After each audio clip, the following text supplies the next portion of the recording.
नमस्कार। पारकर न्यूज में मैं सुहास आमरे। आज एक ऐसी खबर जानेंगे जो हर किसी के लिए बेहद जरूरी है, जिसकी चर्चा हर गली और नुक्कड़ पे होती है। तो आज हम जान लेते हैं जीडीपी और डॉलर के बारे में।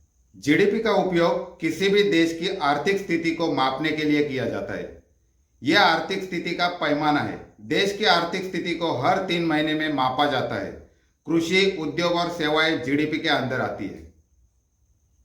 जीडीपी क्या है, यह सवाल आप में से कई लोगों के मन में जरूर उठा होगा। आइए आपको बताते हैं कि जीडीपी क्या है। जीडीपी शब्द का पहली बार उपयोग अमेरिकी अर्थशास्त्री साइमन ने 1935 से 44 के दौरान किया था। यह शब्द साइमन द्वारा अमेरिका में पेश किया गया था। जीडीपी का फुल फॉर्म है ग्रॉस डोमेस्टिक प्रोडक्ट, जिसे हिंदी में सकल घरेलू उत्पाद कहा जाता है। इसका उपयोग किसी भी देश की अर्थव्यवस्था को मापने के लिए किया जाता है। किसी भी देश की सीमाओं के भीतर उत्पादित वस्तुओं और सेवाओं का बाजार मूल्य क्या है। यदि इसका मूल्य अधिक है तो देश में अधिक विदेशी मुद्राएं आएगी, जिससे देश के विकास की गति तेज हो जाती है। और यदि उस देश में उत्पादित वस्तुओं का मूल्य कम है तो उस देश की आर्थिक स्थिति ठीक नहीं है। जीडीपी कैसे निकलती है या जीडीपी कैसे बनती है, देख लेते हैं। जीडीपी इज इक्वल टू निजी खपत प्लस सकल निवेश प्लस सरकारी निवेश प्लस सरकारी व्यय प्लस निर्यात आयात। इसका मतलब होता है जीडीपी। इस सूत्र का उपयोग करके मुद्रास्फीति को मापा जाता है। इसकी गणना करने के लिए वास्तविक जीडीपी को अवास्तविक जीडीपी से विभाजित किया जाता है और 100 से गुना किया जाता है। आम लोगों से जीडीपी का संबंध कैसे आता है? जीडीपी का सीधा संबंध देश के आर्थिक विकास और स्थिति से है, इसलिए जीडीपी का असर आम लोगों पर भी पड़ता है। अगर जीडीपी के आंकड़े अच्छे नहीं है तो यह देश के आर्थिक संकट को दिखाएगा, और इसके साथ ही अगर जीडीपी कम है तो लोगों की औसत आय भी कम हो जाती है। इसमें लोग गरीब रेखा के नीचे आ जाते हैं और नौकरियां भी कम मिलती है। इसलिए कंपनियां अपने कर्मचारियों को नौकरी से निकालना शुरू कर देती है और फिर लोगों की बचत और निवेश भी कम हो जाता है। आज हम आजादी की 74वीं सालगिरह मना रहे हैं। बीते 73 सालों में देश ने अपार प्रगति की है और लगातार प्रगति के पथ पर अग्रसर है। इस दौरान सरकारें और परिस्थितियां बदलती रही, मगर देश में केवल सरकारें और परिस्थितियां ही नहीं बदलती रही, बल्कि आर्थिक परिदृश्य में भी भारी परिवर्तन हुआ।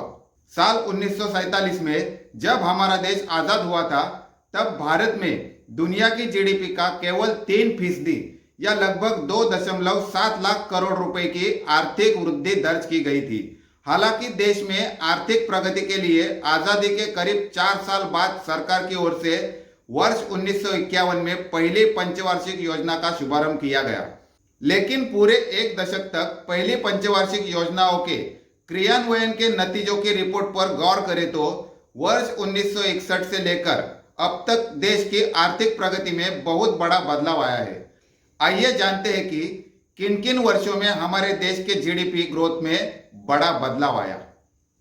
वर्ष 1961 में भारत का जीडीपी ग्रोथ रेट 3.72% पर था। वर्ष 1962 में इसमें करीब 0.89% की गिरावट दर्ज की गई और यह 2.93% पर पहुंच गई। हालांकि 1963 में इसमें करीब 3.6% की वृद्धि दर्ज की गई और ये 5.99% के स्तर तक आ गई। वर्ष 1964 में भारत के जीडीपी ग्रोथ रेट में करीब 1.46% यानी 7.45% की वृद्धि दर्ज की गई।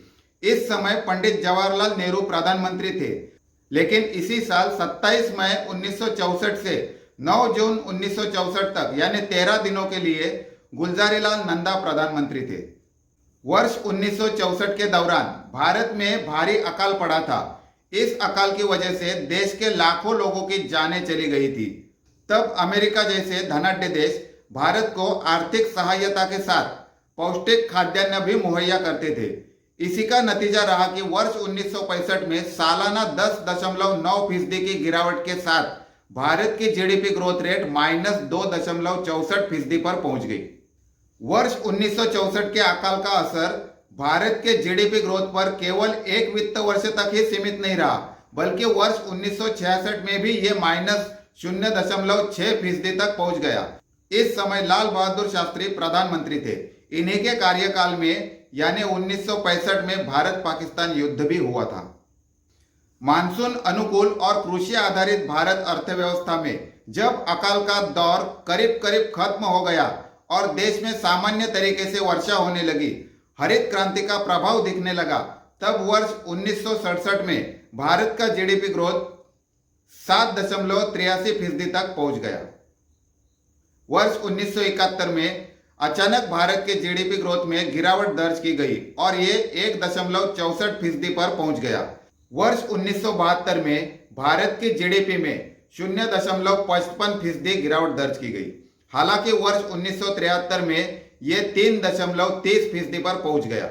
वर्ष 1974 में यह फिर 1.19% पर पहुंच गया। जब देश में इमरजेंसी लागू की गई थी तब देश की जीडीपी ग्रोथ रेट 9.15% थी, लेकिन वर्ष 1976 में यह धड़ाम हो गई और ये 1.66% के स्तर तक गिर गई।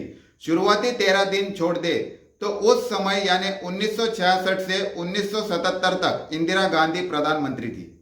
जानिए 1977 के बाद क्या रही देश की आर्थिक स्थिति। वर्ष 1977 में 7.25% से शुरू हुई थी जीडीपी। वर्ष 1989 में ये 5.24% तक नीचे आई। इन 2 सालों में मोरारजी देसाई और आखिरी साल के 27 जुलाई के बाद चरण सिंह प्रधानमंत्री थे। वर्ष 1980 में 6.74% से शुरू हुई थी जीडीपी और वर्ष 1974 में 3.82% तक नीचे आ गई, यानी लगभग 3% गिरावट आई। इस समय इंदिरा गांधी प्रधानमंत्री थी। वर्ष 1985 में जीडीपी 5.25% से शुरू हुई थी और वर्ष 1989 में 5.95% तक रही। इस समय राजीव गांधी प्रधानमंत्री थे। वर्ष 1990 में जीडीपी 5.53% थी। इस साल विश्वनाथ प्रताप सिंह प्रधानमंत्री थे। वर्ष 1991 में जीडीपी 1.6% थी और वर्ष 1995 में 7.57% तक बढ़ गई, यानी लगभग 6% तक बढ़ गई। इसमें शुरुआती 7 महीने चंद्रशेखर और बाकी 5 साल पीवी नरसिंह राव प्रधानमंत्री थे। आपको याद दिला दे, इन्हीं नरसिंह राव की सरकार में आईसीआईसीआई, एचडीएफसी, आईडीबीआई और यूटीआई ये सरकारी संस्थाएं बेच दी गई थी और इनके कार्यकाल में भारत की जीडीपी लगभग 6% तक बढ़ गई थी। वर्ष 1996 में 7.55% जीडीपी थी। इस समय शुरुआती 16 दिन अटल बिहारी वाजपेयी और बाकी के पूरे साल तक एचडी देवेगौड़ा प्रधानमंत्री थे। वर्ष 1997 में जीडीपी 4.5% थी, यानी इस साल लगभग 3% गिरावट आई। इस साल इंद्र कुमार गुजराल प्रधानमंत्री थे। वर्ष 1998 में जीडीपी 6.18% थी। वर्ष 2013 में यह 7.86% तक मतलब 1% बढ़ गई। इस समय अटल बिहारी वाजपेयी प्रधानमंत्री थे। वर्ष 2004 में भारत की जीडीपी 7.92% थी और वर्ष 2013 में यह 6.39% तक यानी 1% गिर गई। इन 10 सालों में मनमोहन सिंह प्रधानमंत्री थे। वर्ष 2014 में जीडीपी 7.41% थी और वर्ष 2020 में यह 3.5% तक यानी लगभग 4% नीचे आई और इस समय नरेंद्र मोदी प्रधानमंत्री है। जीडीपी को बढ़ाने के लिए कभी नरसिंह राव सरकार में सरकारी संस्थाओं का निजीकरण हुआ था और 6% तक की बढ़ोतरी हासिल हुई थी। तो सवाल उठता है कि क्या अब भी जीडीपी बढ़ाने के लिए कुछ सरकारी संस्थाओं का निजीकरण किया जाए, और अगर ऐसा नहीं चाहिए तो जनता को स्वदेशी अपनाना विकल्पीय रहेगा। अब हम डॉलर का रुपये से क्या रिश्ता होता है वो देख लेते हैं। क्या होगा यदि $1 हो जाए ₹1 के बराबर? क्या आप अंदाजा भी लगा सकते हैं इतने बड़े बदलाव का? अमेरिकी डॉलर व भारतीय मुद्रा के बीच पिछले कितने ही समय से उतार चढ़ाव चल रहा है, जिसमें ज्यादातर डॉलर के दिन प्रतिदिन महंगा होने के ही संकेत मिलते हैं। ऐसे में भारत में महंगाई नए आसमान चूम रही है, जिसका भारतीय अर्थव्यवस्था पर खासा असर पड़ रहा है। इसके चलते जो भारतीय विदेशों में काम कर रहे हैं उन्हें तो फिलहाल फायदा हो रहा है, क्योंकि $1 जब रुपए में बदला जाता है तो उसकी मात्रा काफी बढ़ जाती है। लेकिन वही भारत को अंतर्राष्ट्रीय स्तर पर होने वाले आयात में नुकसान झेलना पड़ रहा है। ये तो थी वे बातें जब डॉलर राजा बनकर भारतीय रुपये पर राज कर रहा है। लेकिन यदि किसी दिन रुपया राजा बन गया तो हमारे कहने का मतलब है कि ऐसा भी हो सकता है कि रातों रात डॉलर के दाम इतने गिर जाए कि $1 1 रुपये में मिलने लगे। ये बात कुछ अजीब व काफी हद तक असंभव भी लगती है, लेकिन फिर भी पूर्ण रूप से असंभव नहीं है। मान लीजिए कि ये अनहोनी भी किसी दिन घट जाए और एक ही दिन या एक ही रात के अंदर अंदर बाजार में कुछ ऐसी खलबली मच जाए तो क्या होगा? कभी आपने सोचा है? ऐसे में एक बात तो साफ है कि जो समस्याएं भारत को रुपया गिरने में सहनी पड़ती है, वही समस्या अमेरिका को भी अवश्य होगी। लेकिन इसके साथ भी कितने ही तथ्य जुड़े हैं, आइए जानते हैं कुछ अहम बातें। आज भारत में ना जाने कितना ही सामान विदेश से आता है, जिसे पाने के लिए भारतीय हजारों लाखों करोड़ों रुपए खर्च करते हैं, और ये सब केवल रुपए के कमजोर होने के कारण। यदि यही रुपया डॉलर के मुकाबले में ताकतवर हो जाए तो कितनी ही चीजें हमें इतनी सस्ती मिलेगी जिसके बारे में हमने कभी सोचा भी ना हो। कुछ प्रोडक्ट जैसे कि मोबाइल, टीवी, महंगी गाड़ियां, गैजेट्स, महंगी तकनीकें, उच्च सॉफ्टवेयर और वो सब चीजें जो आज हमें आग के भाव में मिलती है, वो सब हमें काफी सस्ती मिल सकती है। इससे आयात निर्यात पर क्या फर्क पड़ सकता है?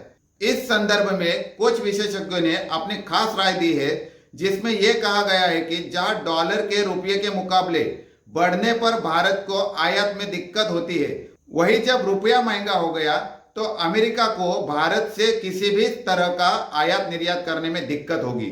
वही भारत को आयात सस्ता तो हो जाएगा, लेकिन निर्यात में नुकसान होगा, क्योंकि अमेरिका फिर महंगाई के कारण भारत से कम आयात करेगा। क्या होगा विदेश में भारतीय मजदूरों का? इस समय विदेश में भारी मात्रा में भारतीय मजदूर या फिर भारतीय मूल के ही लोग काम कर रहे हैं, जो अपने वेतन का कुछ हिस्सा भारत में अपने रिश्तेदारों को भेजते हैं। फिलहाल वो भेजा हुआ वेतन जब डॉलर से भारतीय मुद्रा में बदल जाता है तो भेजा हुआ केवल $10 भी यहाँ 600 रुपए से भी ऊपर चला जाता है, जिसका भारतीयों को फायदा होता है। लेकिन यदि रुपया महंगा हो गया तो यदि रुपया महंगा हो गया तो अमेरिका को भारतीय मजदूर महंगे पड़ेंगे। साथ ही भारत में भेजा हुआ डॉलर रुपये में बदलने के बाद ना के बराबर रह जाएगा। यही नहीं, उन भारतीय मजदूरों को फिर कम वेतन मिलेगा और अंत में वे लोग भारत वापस आकर काम करना पसंद करेंगे, जहां वेतन कम से कम अमेरिकी डॉलर के मुकाबले में ज्यादा होगा। विशेषज्ञों का यह भी मानना है कि यदि रुपया महंगा हुआ तो ना सिर्फ भारतीय मजदूर वापस आएंगे, बल्कि भारत खुद अमेरिकी मजदूरों को काम पर रखेगा, क्योंकि वे लोग कम वेतन में भी काम करने को तैयार हो जाएंगे, जैसा कि इस समय भारतीय मजदूर विदेश में कर रहे हैं। उनका भेजा हुआ पैसा भारत में तो 2 गुना हो जाता है, लेकिन विदेश के मुकाबले में उनका वेतन काफी कम है। इससे भारत को भी होगी दिक्कत। रुपए के महंगे होने के बाद न केवल अमेरिका को बल्कि भारत को भी दिक्कत हो सकती है, क्योंकि अंतरराष्ट्रीय बाजार में महंगाई बढ़ेगी और भारत की चीजें काफी महंगी हो जाएगी, जिसे कोई भी खरीदना नहीं चाहेगा। यह भारतीय व्यापार को खासा नुकसान पहुंचाएगा। ये पहले भी हुआ है। ये सभी बातें केवल हमारे दिमाग की मान्यताएं नहीं, बल्कि इसका साक्षात उदाहरण खुद जापान है। यह वर्ष 1986 की बात है, जब अचानक रातों रात डॉलर का दाम, जो कि $1 के मुकाबले 280 येन था, वो एकदम से 140 येन हो गया। इस इतने बड़े बदलाव से जापान की अर्थव्यवस्था को इतना बड़ा धक्का लगा, जिसका नुकसान आज तक ये देश सह रहा है। यही कारण है कि भारतीय रिजर्व बैंक ने कुछ मान्यताएं बनाए रखी है, जिसकी मदद से ना तो रुपये को ज्यादा गिरने दिया जाता है और ना ही उसे ज्यादा बढ़ने दिया जाता है, क्योंकि दोनों विषयों में कहीं ना कहीं नुकसान झेलना पड़ता है।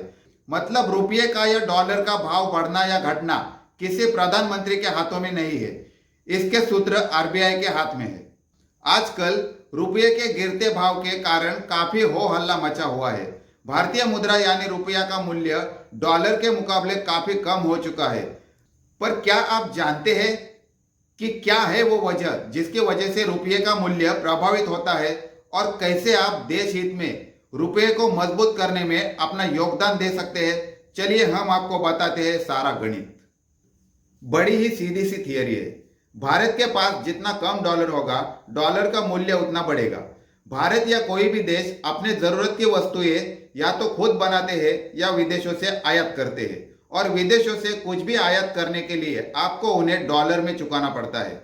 उदाहरण के तौर पर यदि किसी देश से आप तेल का आयात करना चाहते हैं तो उसका भुगतान आप रुपये में नहीं कर सकते। उसके लिए आपको अंतरराष्ट्रीय स्तर पर मान्य किसी मुद्रा का प्रयोग करना होगा। तो इसका मतलब यह है कि भारत को भुगतान डॉलर या यूरो में करना होगा।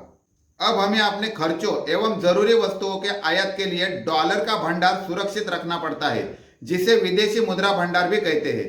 यदि किसी कारणवश यह भंडार खत्म हो जाता है तो हमारे लिए बहुत बड़ी समस्या खड़ी हो जाएगी, क्योंकि तेल के बिना हमारी सारी अर्थव्यवस्था ठप्प पड़ जाएगी। इसलिए आज की सरकार ने सीएनजी, एलपीजी और इलेक्ट्रिक मोटरों का विकल्प चुना है। हमारे आयात का बिल और निर्यात के बिल में एक संतुलन आवश्यक है। यदि यह संतुलन खराब होता है तब हमारे यहाँ विदेशी मुद्रा की कमी हो जाती है, जिसे करंट अकाउंट डेफिसिट भी कहते हैं। अभी भारत करंट अकाउंट डेफिसिट की समस्या से गुजर रहा है, जिसकी वजह से हमारे मुद्रा का लगातार अवमूल्यन हो रहा है, जिससे रुपए का मूल्य लगातार गिरता चला जा रहा है। रुपए को मजबूत करने के लिए क्या किया जा सकता है? 1. निर्यात बढ़ाया जाए जिससे कि विदेशी मुद्रा की प्राप्ति हो। उत्पादन बढ़ाया जाए जिससे कि अधिक से अधिक निर्यात हो सके। 2. स्वदेशी अपनाओ।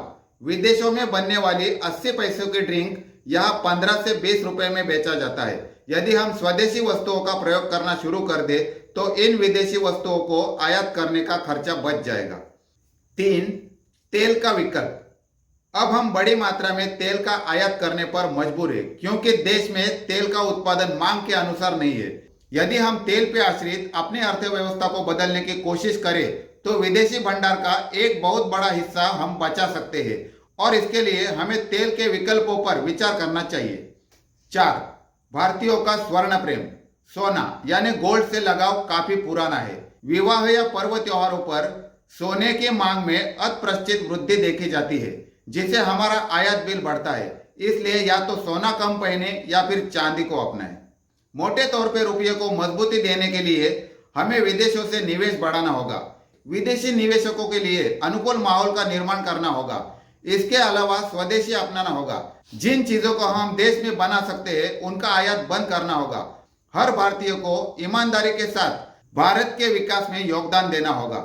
उत्पादन जितना बढ़ेगा निर्यात उतना ही अधिक होगा, जिससे हमारी अर्थव्यवस्था मजबूत होगी। इसलिए आज सरकार ने मेक इन इंडिया को बढ़ावा दिया है। आशा करता हूं कि अब आपको रुपये और विदेशी मुद्रा का गणित समझ आया होगा। फिलहाल आज की न्यूज में इतना ही। ऐसी ही दिलचस्प खबरें जानने के लिए देखते रहिए पारकर न्यूज। धन्यवाद।